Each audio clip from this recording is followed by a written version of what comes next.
오본 자토한 것은 전부 구미정함이니 이라에 개오엽하여서 결과는 자연성하리로다.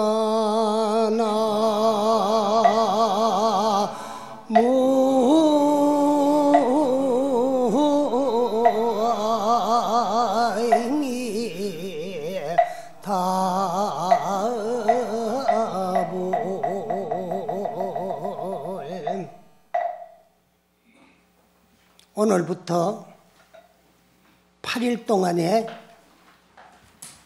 달마 스님께서 설해 놓는 법문 가운데 혈맹론을 가지고, 혈맹론은 어떠한 말씀인가 하면은 달마 스님이 중국에 오셨어요. 오실 때가 언제냐 그러면은 양나라 무제임금 당시에 보통 원년 서기로는 470년에 인도를 떠나서 중국으로 오셨습니다.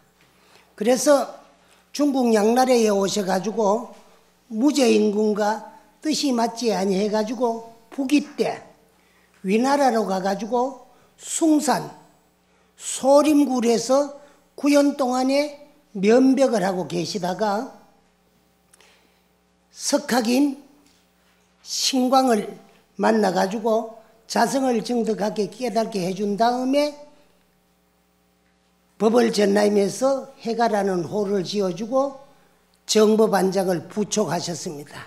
그래서 그 해가대사에게 숭산에서 일러준 법문이 6가지가 있습니다. 그런데 그 숭산을 중국에서는 오악 가운데 중악이라고 하고 그 중악인 숭산을 소실산이라고 해요. 그래서 그 숭산에서 해가대사와 그 참 모여든 대중들을 위해서 일러준 6가지 법문이 있는데 그 법문을 소실육문이다 그럽니다. 소실육문 가운데 소실산에서 설해진 6가지 법문 가운데 마지막 나오는 법문이 달마대사 혈맹론입니다. 혈맹론인데 이 혈맹론을 가지고 우리가 그 8해 동안에 함께 공부를 할 그런 예정인데, 그러면 이 소실육문을 설하신 달마 스님은 어떤 분이냐 하면은 달마 스님은 인도 향지국 남인도입니다. 남인도 향지국 국왕의 세 왕자 가운데 마지막 왕자입니다. 그래서 이 첫째 왕자는 이름이 월정다라예요. 그분도 불심이 돈독해가지고 연불산매를 증득한 분이고, 둘째는 공덕다라, 그 셋째는 이제 보리달마입니다. 그런데 바냐다라 존자를 의지해서 출가를 했어요. 근데 이 항지국왕께서 바냐다라 존자가 도가 높고 참 올바른 진리를 가지고 중생을 교화하고 제도한다는 말씀을 듣고 향지국으로 청해가지고 그 불법을 듣기 위해서 청해 모셨습니다. 그런 다음에 법문을 듣고 발심을 해가지고 그 감사한 마음에 궁중에 소장되어 있는 아주 값진 보물을 바냐다라 존자에게 올렸어요. 그러니까 바냐다라 존자는 그 보물을 받아가지고 그 이제 월정다라와 그 또 이제 공덕다라와 그 다음에 보리다라, 이 세 왕자를 이제 시험해보기 위해서 세 왕자님께서는 이 세상에 가장 값진 보물이 무엇이라고 알고 있습니까? 그러니까 첫째 이제 그 월정다라가 지금 부왕께서 스님에게 고향으로 올린 그 보물이 우리나라에선 가장 값진 보석이기 때문에 그 이상의 보물은 어떻고 아리옵니다. 그랬어요. 그러니까 둘째 공덕다라도 역시 그와 같이 말씀을 하셨어요. 근데 셋째 보리다라는 제가 생각하기에는 이 세상의 여러 가지 법 가운데는 부처님께서 말씀하신 불법이 가장 소중하니까 그 불법이 가장 소중한 법보이요. 둘째는 이 세상 사람들의 모든 능력 가운데는 지혜가 제일이니까 지혜가 보물이요. 그 지혜 가운데서도 가장 소중한 것이 마음의 지혜이기 때문에 이 세 가지가 이 세상에서 가장 값진 보물이라고 하려옵니다. 두 형님께서 말씀하시고 부왕께서 바냐다라 존자에게 올리는 그 보석은 그 보석을 가진 자만이 즐겁지고 기쁘지 그 보석의 주인이 아닌 사람까지 기쁘게 할 수는 없기 때문이옵니다. 그랬어요. 그러니까 바냐다라가 셋째 왕자 보리다라가 참 그 불법에 인연이 있고 지혜가 뛰어난 것을 간파를 하셨어요. 그 후에 얼마 되지 않아 가지고 향지국왕은 이제 참 서거를 하고 그 다음에 이제 월정다라가 부왕의 뒤를 이어서 임금의 자리에 오른 다음에 보리다라는 출가를 해가지고 바냐다라 존자에게 의지해서 스님이 되었어요. 그래서 바냐다라가 지어준 법명이 보리달마예요. 근데 그분이 도를 증득하고 깨달아서 바냐다라 존자로부터 시민을 전수받습니다. 그럼 바냐다라 존자는 누구냐? 서가모니 부처님께서 증득하고 깨달은 이 마음자리를 세 차례에 걸쳐가지고 가섭존자에게 전해드렸어요. 그걸 소위 말하는 불교에서 말하는 삼처전심이다 그래요. 그 삼처전심 가운데 제1차 전심은 서가모니 부처님께서 영축산에서 인턴대중을 모아놔 놓고 우리의 이 자성, 마음자리, 실상은 연꽃에다가 비유를 해가지고 법문을 하시다가 인턴대중 앞에 옆에 있는 연꽃을 번쩍 들어 보이세요. 부처님이 실상모범 연화경 법문을 하시다가 연꽃을 드는데 무엇 때문에 왜 저 연꽃을 드는가를 아무도 몰랐어요. 그때 가섭존자만이 부처님께서 꽃을 드는 뜻을 알으시고 빙그레 우셨었어요. 그럴 때 부처님께서는 가섭존자가 웃는 모습을 보고 어유 내가 증득하고 깨달아서 가지고 있는 정법안장과 열법묘심을 너 가섭존자에게 전하노라 하는 것이 1차 전심입니다. 그리고 그 다음에 이제 두 번째는 인도에 가면은 다자탑이라는 탑이 있었어요. 옛날에. 그 다자탑은 뭐냐? 어떤 돈 많은 아주 부자 장자가 있는데 돈이 얼마나 많았으면 처첩을 많이 거느리 가지고 아들이 100명에다가 손자가 1000명에 백자천소를 했어요. 그런데 그 100명의 아들들이 아버지가 돌아가신 후에 아버지 명복을 빌어주기 위해서 100명의 아들이 뜻을 모아가지고 부처님에게 탑을 쌓아가지고 올려드렸어요. 고향한 것이 다자탑입니다. 그 다자탑 앞에서 부처님께서 산상설법을 하고 계셨는데 그때도 인천대중의 입추의 여지없이 그 자리를 꽉 차비었어요. 그때 가섭존자는 저 계족산에 가가지고 두타행을 하시다가 스승 부처님을 뵙고 싶어서 살펴보니까 다자탑전에서 산상설법을 하고 계시는 모습을 보시고 그리로 달려갔어요. 그래 두타라는 말은 고행인데 계족산에서 고행을 하다 보니까요 몰골은 형편없고 옷은 다 찌들고 때가 묻고 그러니까 가섭존자라고 알아보는 사람이 아무도 없었어요. 근데 자리를 잡고 앉으려 그러니까 대중이 얼마나 모이는가 입추의 여지가 없어요. 그래서 주저주저 하고 있을 적에 부처님은 저 멀리 있는 가섭존자를 알아보시고 법문하는 자리를 살짝 비켜 앉았어요. 그럴 때 법상에서 자리를 옆에 비워놓고 살짝 비켜 앉으니까 가섭존자가 쏜살같이 달려가가지고 그 법상 위에 넙적 올라앉습니다.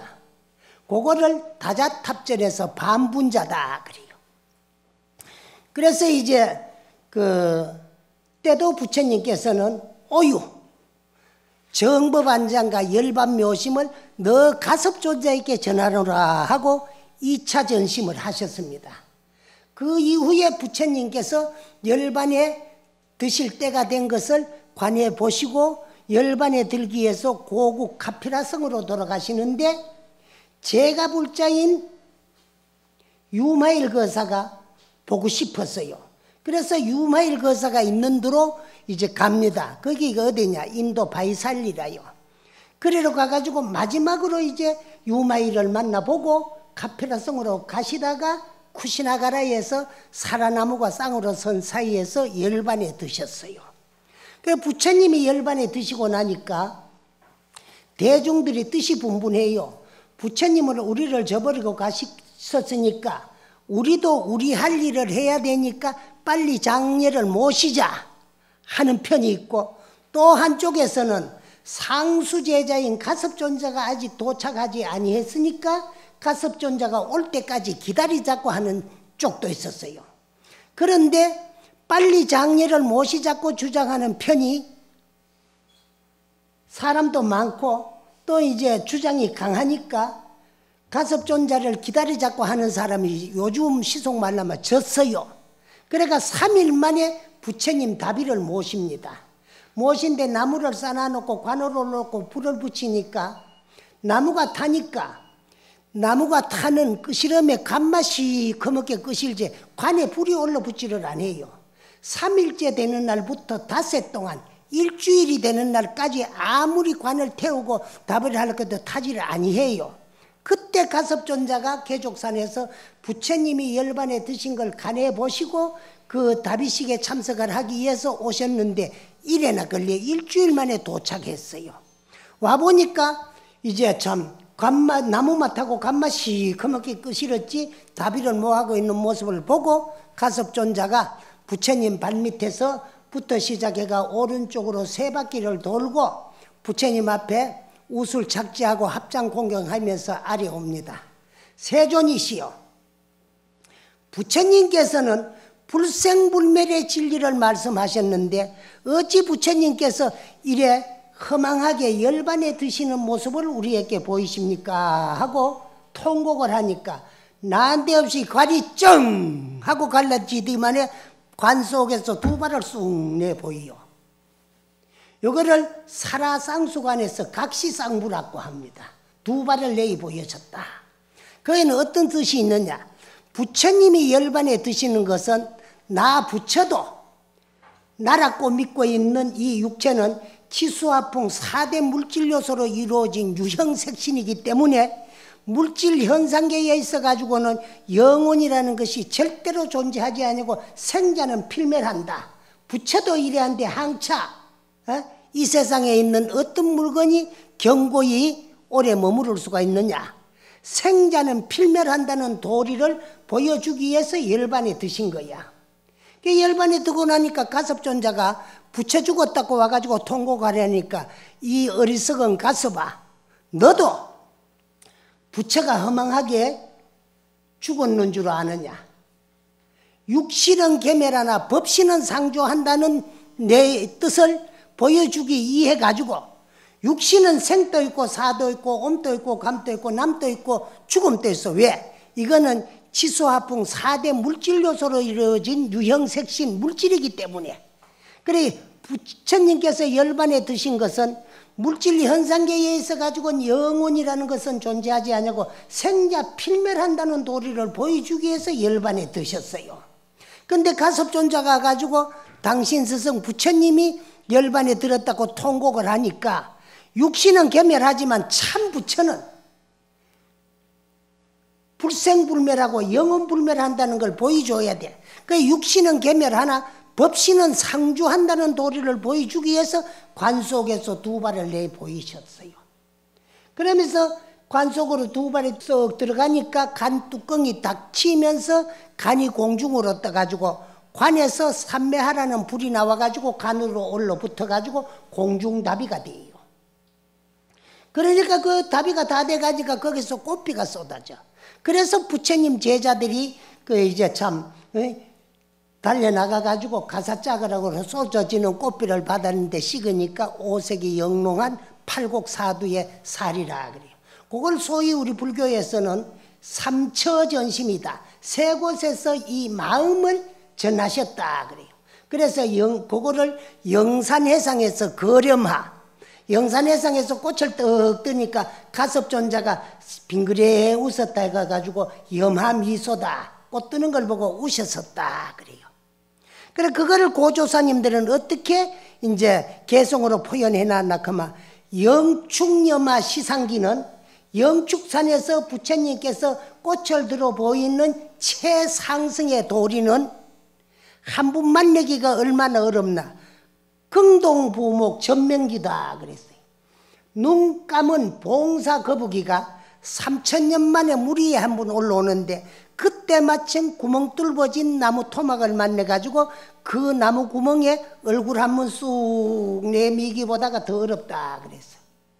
그때 은강불시 미미소원들 가슴이 빙그레 웃지 않으셨은들 무한청풍 부여술이려 한없는 맑은 바람 누구에게 전했겠느냐 하는 그런 개성으로 표현을 했어요.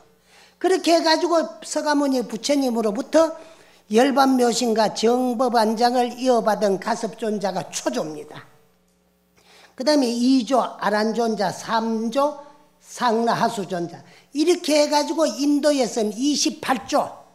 그러니까 우리가 예불을 모실 때 조사님들을 저수는데 어떻게 저수느냐.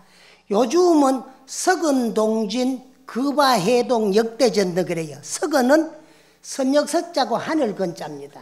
그래서 서가모니 부처님이 태어난 서쪽 인도를 부처님 나신 나라라고 해가지고 높이 이제 하늘에다가 비율해가 석은, 동진, 부처님의 정법안장이 동쪽으로 차츰 전해내는 동진, 그렇게 해가지고 급화해동, 해동, 우리나라 한반도까지 불법이 전해지는 역대전등 제대조사, 역대로 내려오면서 자성을 증득하고 깨달은 이 마음의 등불을 전했다 그래요. 역대전등 제대조사 이렇게 저수는데 옛날에 우리가 저수던 예참에는 어떻게 나오느냐. 석은 47 당토 235파 분류. 석은 서쪽에서 47, 47은 28대 조사를 말하는 거고 당토 23, 당나라로 와가지고는 23, 6대 조사를 말하는 거예요. 23, 5파 분류, 5파로 분류가 된 것은 6조 해능선사 밑에 와가지고 5종으로 형성이 됐어요. 그래서 내가 조금 전에 여러분들에게 소개한 그 개송은 달마 스님께서 당신이 직접 읊으신 개송인데 요 혈맹론 제 끝부분에 나와 있습니다. 5번 자토한 것은 내가 본래 이 땅, 사랑스러운 이 중국 땅을 말해. 이 땅에 오게 된 것은 5번 자토한 것은 전법 구미정하여스러 법을 전해가지고 미한 중생을 구하기 위함이다. 그 당신들이 미한 중생들의 마음자리를 밝혀줘가지고 자성을 증득하고 깨달아가지고 중생들을 구제하고 제도하기 위해서 인도를 떠나가지고 중국 땅으로 오게 되었다. 일하의 개오엽하니면서로 일하는 볼이 닮아 당신을 지칭한 것이고 개오엽 한 꽃에서 5 잎사귀가 필 셈이니까 5 잎은 2조 해가 3조 성찬 4조 도신 5조 홍인 6조 해능선사까지를 일컬었기도 했고 그 다음에 6조 해능선사 밑에 와가지고 선법이 5종으로 형성이 됐어요. 임재종, 운문종, 위양종, 법암종, 조동종 그 5종을 지칭한 말씀도 된다 그래서 달마 당신 한 꽃에 쓸어 오엽이 5 잎사귀 꽃이 피면은 결과는 자연성할 것이다. 결과는 자연이 번창해가지고 이 중국 천지에 불법 천지를 만들고 선법이 그게 성행을 할 것이다 하는 것을 예언해 놓는 그 법문입니다. 그래서 서거역에서는 28조 보리 달마대사가 스승이신 바냐다라 존자의 유언에 의해서 내가 이 열반에 들고 나거들랑 이제 참 너는 중국으로 가가지고 너를 기다리는 중국으로 가가지고 시민을 절하는 분부에서 중국으로 오셔가지고 초조가 됐었어요. 그 다음에 2조 해가대사, 3조 승찬대사, 4조 도신대사, 5조 홍인대사, 6조 해능선사. 그래서 6조 대사를 말하는 거야. 당토 이상. 그러면은 서역의 28조와 동토의 6조를 하면은 몇 조가 됩니까? 여러분들은 34조라고 답하고 싶지요? 28에다가 6을 보태면. 그런데 거기에 보리달마대사가 서역 28조에도 인도 28조에도 들어가고 중국 초조 28조 조사가 중국어가 초조가 됐기 때문에 그 이후로 오되기 때문에 33대 조사예요. 그래서 6조 해는 선사까지를 말할 때에 삽삼조사다 그래요. 삽은 33자, 삼은 석삼자, 33대 조사. 안돼. 그래서 중국에 와가지고 최초에 이제 소림굴에서 구현을 명법하고 있다가 그 이제 신광을 만나가지고 자성을 증득하고 깨닫게 해가지고 법을 전하신 다음에 거기에서 설해진 6가지 법문 가운데 마지막 있는 소실육문 가운데 법문이 달마대사 혈맹론입니다.